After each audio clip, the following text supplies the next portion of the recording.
안녕하십니까. 네, 반갑습니다. 지난 시간에 우리는 이 반추기도를 오래 하게 되면 어떤 변화들이 있게 되는지 그 효과에 대해서 말씀드렸는데, 오늘 계속 이어서 강의하겠습니다. 반추기도를 오래 하다 보면은 성경 말씀의 그 문자적인 의미를 넘어서 더 깊은 영적인 의미를 깨닫게 됩니다. 말씀을 천천히 이렇게 반추하다 보면 내적인 통찰력이 생기게 되고, 비록 당장은 아닐지라도 나중에 그 말씀의 영적인 의미가 명확하게 드러나기도 합니다. 그 요한 가시아누스 이 교부에 의하면은 이 대세김 수행 반추 기도의 두 가지 결실을 언급합니다. 즉 이러한 수행을 계속하다 보면은 밤중에 고요한 시간이나 잠잘 때에도 말씀 안에 감추인 영적인 의미가 갑자기 잠자리에서 그 말씀의 의미가 확 드러나게 된다는 거예요. 이게 열매이기도 하죠. 또 이 기도는 자연스럽게 하나님 말씀과의 인격적인 만남을 가능케 해줍니다.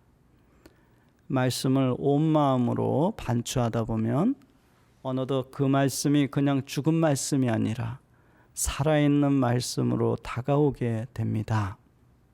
그럼으로써 말씀과의 인격적인 그런 만남이 가능하게 됩니다.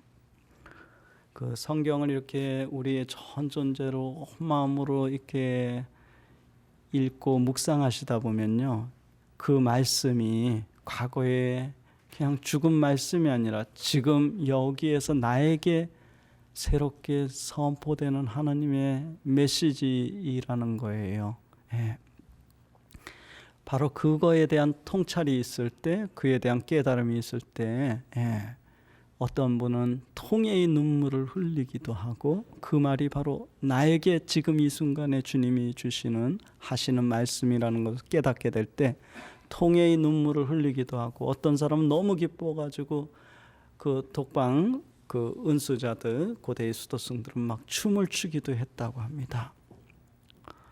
이렇듯 이 반추기도를 오래 하다 보면 우리 안에 내적인 변화들이 가능하게 됩니다.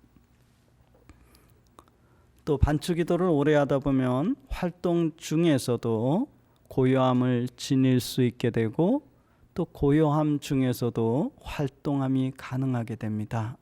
즉 정, 중, 동, 중, 정이 가능하게 된다는 겁니다. 많은 사람들이 이 같은 상태를 어렵다고 하는데, 이는 그들의 영성 생활이 하나님 안에 깊이 뿌리 내리지 못했기 때문입니다. 많은 성인들은 한결같이 바쁜 활동 중에서도 주님과 함께함으로써 결코 내적인 고요함을 잃지 않았습니다. 또 고요함 중에서도 바쁜 활동에 투신할 수 있었습니다. 여러분들 현대 이제 아직 성인 품에는 안 오렀지만은 마더 데레사 있죠, 캘커타. 이분 언젠가 기자가 이분을 취재하기 위해서 찾아갔었나 봐요. 인터뷰를 하기 위해서. 안 계셨어요. 그래서 기자가 계속 기다렸습니다. 오후 내내. 저녁쯤 돼가지고 이분이 돌아오셨어요. 그때 기자가 물었다고 합니다. 어디 다녀오셨습니까? 그랬더니 이분 하시는 말씀이 거리에 죽어가는 그리스도를 치유해주고 왔노라고. 즉 거리의 알코올 중독자 이렇게 죽어가는 그 사람이 그리스도와 분리되지 않았다는 거예요. 이분 바로 이러한 것이 가능하게 돼요. 그래서 우리가 이러한 수행을 통해서 우리 안에 변화가 일어나고 내적인 통찰력, 하나님의 영적인 지혜를 얻게 될 경우에 세상을 보더라도 그냥 멍청하게 이렇게 좋다 싫다 이런 차원이 아니라 새로운 차원에서 보고 듣고 이러한 것이 가능하게 된다는 겁니다. 그래서 내면 생활을 깊게 하면 할수록 고독과 침묵을 사랑하게 돼요. 수없이 말 많은 이 세상 한복판에서 고요와 침묵은 바로 하느님과의 합의로 나아가는 것을 크게 도와줍니다. 이제 15왕에서는 반추기도의 시간입니다. 비록 반추기도를 위해 충분한 시간을 할애하지는 못하더라도 최소한 우리들이 하루에 확보할 수 있는 시간들에는 충실해야 할 것 같습니다. 이 점에서 가능하면 각자 정해진 묵상 시간을 철저히 잘 보내기를 권고하고 싶습니다. 그 반추동물은 하루에 어느 정도의 시간을 할애했죠. 반추동물 6시간에서 9시간을 그 바쁜 현대 일상 안에서 이렇게 한다는 건 쉽지는 않잖아요. 그래서 저는 이제 최소한 30분만이라도 매일이에요. 뭐 한 번 해보고 마는 것이 매일 30분이라도 30분이 이것도 길 때는 최소한 29분이라도 놓치지 말고 끊임없이 해나가시도록 권고합니다.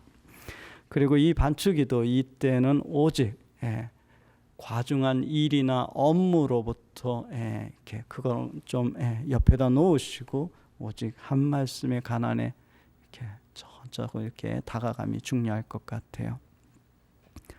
본인은 이러한 방법으로 오랫동안 수행을 하면서 매일 성경 말씀을 조금씩 맛보고 있습니다. 사실 시간 배정에 있어서 그 제가 속한 성베니토 수도원에서는 아침에 묵상을 그리고 저녁에는 영적 독서를 할애하고 있습니다. 그러나 저도 이제 양성기 때는 위에서 이제 하라는 대로 그대로 했습니다. 그러나 제가 책을 보면서 그것보다는 이 방법이 더 좋다라고 생각하고 반대로 합니다. 아침 시간에 성경 독서를 합니다. 그래서 바로 이어서 이제 그 미사가 시작되잖아요. 그래서 미사의 독서와 복음을 가지고 그 전에 성경 독서를 하고 그리고 저녁 때 남들 영적 독서나 뭐 이렇게 그 성경 독서 시간에 저는 그때 이제 오전에 선택한 한 말씀을 하루 동안 간직하고 있다가 저녁 때 그 말씀을 가지고 반추기도 합니다. 아무튼 어떻게 할 것인가 이것은 각자의 선택의 문제인 것 같아요. 어떻게 잘 시간을 배정할 건가.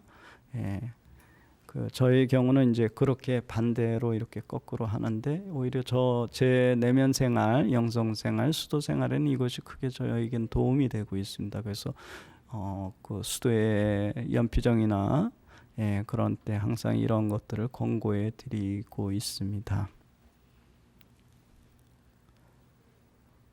아무튼 고정된 시간의 성경 묵상은 말씀을 그냥 읽거나 듣자마자 잊어버리는 것이 아니라 성경 말씀이 완전히 나의 양식이 되게 해야 함을 잊어서는 안 됩니다. 그 어느 수도 공동체는 저에게 이 피정을 전 회원이 받고선 시간표를 변동을 했어요. 올해 이렇게 회의를 통해 가지고 오전에 독서하고 저녁 시간에 반추기도를 하고 또 일을 조금 더 줄여 가지고 반추기도 시간을 확보하고 그렇게도 하고 있는 공동체도 있습니다. 다음 16항에서는 반추기도의 장소입니다. 어디서 반추기도를 할 것인가? 그 반추동물은 어디서 반추를 하나요? 그 안전한 곳, 안식처 이런 곳에서 반추를 해요. 맹수가 왔다 갔다 하는 그 앞에서 나 반추한다. 이거는 멘탈리 문제가 있는 거죠. 본능적으로 동물들은 본능적이잖아요. 그래서 그런 불안한 상황 때문에 대충 음식을 삼키는 거예요. 그리고 안전한 곳에 가서 이제 그것을 이제 분쇄하면서 소화시키고 자기 것이 되도록 하는 거죠. 저희 경험으로도 수도원 안에서 저는 옛날부터 수련 때부터 이렇게 쪽지, 지금과 같은 이런 아름다운 이런 쪽지가 아니라 말씀책이 아니라 그냥 쪽지 있죠. 옛날에는 수련 때는 그냥 쪽지에다 한 말씀을 적고 항상 일하러 나갈 때 항상 주머니 일복에다 주머니에다 집어넣고 그렇게 수행을 해왔습니다. 그런데 어떤 때는 또 그렇게 해서는 안 될 때도 있다는 것을 경험을 통해서 알게 됐어요. 고대 수도승들은 사회가 단순했잖아요. 그래서 아무 때든지 그것을 할 수 있었는데, 예를 들면 현대에 우리는 복잡한 일들에 응답해야 되고 또 위험이 있는 곳에 또 이렇게 또 응해야 될 경우도 있잖아요. 소임상 또 그렇게 되는데, 예를 들어서 만약에 우리 그 분도 출판사에 보면은 인쇄소에 재봉기가 있거든요. 이런 전지를 버튼 하나 누르면 그 칼날 같은 그게 쫙 해가지고 한 번에 자라는데, 거기서 나 반추기도 한다 하면 이건 판단력 좀 부족이죠. 그때 안전사고 위험이 있죠. 그때는 뭐만 해야 돼요? 그것만 하고 쉬는 시간에 반추기도 하면 됩니다. 또 예전에 제가 있었던 조그만 공동체에 농사를 졌는데, 그때 트랙터를 제가 몰고 있었어요. 그래서 저는 트랙터 이제 뒤에 짐을 잔뜩 싣고 트랙터를 몰고 이제 제가 잘 몰았기 때문에 제 말씀이 갑자기 생각이 안 나가지고 운전하다가 갑자기 그걸 꺼내는데 옆에 곤두박질 친 거예요. 그래서 그때 한 가지 깨달았습니다. 반추기도 아무 데서나 해서는 안 되는구나. 그런 위험이 상존한 곳에서는 해서는 좀 위험하겠죠. 또 운전할 때 저의 경우 예전에 피정 때문에 이제 먼 거리를 가야 되는데, 항상 운전대 그 카바 있잖아요. 거기에다 항상 말씀을 놓고서 아무 때나 보는 게 아니죠. 시야가 다 확보하고 안전할 때 이제 그 말씀을 떠올리고 이렇게 했는데, 이렇게 얘기하니까 또 어떤 수녀님이 본인도 이제 운전할 때 그렇게 하겠다고 저에게 얘기하셔서 하지 마시라고 했어요. 위험하잖아요. 운전 안전사고. 저는 이제 아무 때나 하는 게 아니라 시야가 확보되고 안전할 때 이제 이렇게 하는 거죠. 시끄럽고 복잡한 장소나 위험이 있거나 긴장이 항상 상존해 있는 장소에서는 솔직히 이 반추기도 묵상을 깊게 한다는 것이 불가능합니다. 반추동물들이 아무런 장소에서나 반추하지 않듯이 반추기도 역시 그렇게 그러한 곳에서 시끄러운 곳, 위험이 있는 곳, 불안한 곳에서는 깊이 들어갈 수가 없어요. 그래서 가능하면 방해받지 않는 조용하고 고요한 장소, 이러한 장소에서 대세김 수행을 하는 것이 크게 도움이 되리라고 봅니다. 조용하고 아득한 장소는 꼭 크고 넓은 공간만을 의미하지는 않습니다. 비록 작은 장소라도 걱정이나 긴장 혹은 온갖 소음으로부터 보호받을 수 있는 장소라면 어느 곳이라도 가능합니다.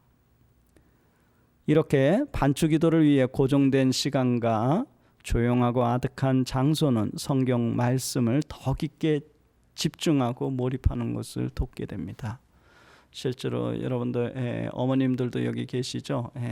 아침에 바쁜 뭐 남편 직장 보내고 또 자녀들 도시락 싸주고 해야 되는 그 거실 한복판에서 나 반추한다, 이 판단력 부족이죠. 그렇게까지는 하지 않으셔도 돼. 그거 먼저 봉사하고 그다음 이제 다 나간 다음에 조용한 시간에 자기 나름대로 고요한 장소에서 하시면 도움이 되겠죠.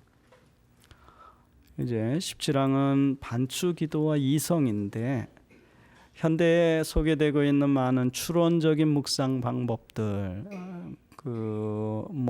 어떤 것들이 추론적인 묵상 방법이 우리의 이성과 상상을 최대한도로 활용하는 방법들 있죠. 근세 이후에 또 중세 말부터 생겨가지고 생겨난 모든 묵상 방법들. 그 이냐시오 묵상 방법도 하나의 방법이고, 또 슐피즈 묵상 방법, 또 이런 것들이 이제 인간의 이성이나 상상을 최대한도로 활용하도록 적극적으로 이제 권장합니다. 이러한 추론적인 묵상 방법은 인간의 능동적인 활동으로서 이성을 적극 사용할 것을 권고합니다. 반면에 반추기도란 성령께 모든 것을 내어 맡깁니다.